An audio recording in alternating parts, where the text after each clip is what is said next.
It is a big Thursday night for the NFL and the Cincinnati Bengals. We're setting out at the NFL Draft, which is coming up just minutes from now on ABC and 9 on your side. I'm joined by ESPN's Riddick. He's played the game, he's scouted the players, and he's been part of the front office. Lewis, we've been with Marvin Lewis now for 16 years. Now it's Zach Taylor in charge. Do you think this changes dramatically the philosophy and the thinking when it comes to the draft? Yeah, well, I mean, that would largely depend upon whether Mr. Brown is going to let Zach go ahead and really put his stamp on this football team and build this football team the way he wants. Otherwise, I don't know if philosophically anything changes. I think the coach will coach. I think Mr. Brown and his staff and the people who he has helping him as far as scouting the players, stacking his board, and then selecting the players will still do what he does.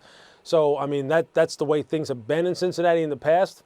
And until otherwise, until proven otherwise, I assume that's the way it'll be in the future. Fans here will tell you the Bengals have many needs. What do you see as a pressing need for this ball club? I'll tell you this, is when they've been good, they've had good offensive lines, yet people don't like them to draft offensive linemen.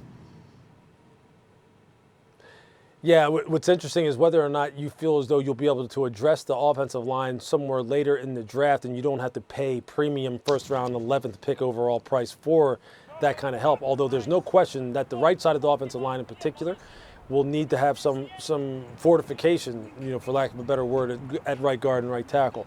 I think the other position, flipping over to the other side of the ball, that they could definitely use some speed and an infusion of youth and just explosive playmaking ability would be linebacker. And there's going to be a kid maybe sitting there that you've seen some of the mocks kind of pencil him in there for Cincinnati. And if I'm Cincinnati and he's on the board, I'm taking them immediately, would be a kid like Devin Bush from Michigan, who is one of the fastest players in this draft, let alone the fastest linebacker in this draft, who's a three-down player that can just absolutely light it up as far as playing the run, blitzing, putting quarterbacks on the ground, covering backs, tight ends out of the backfield.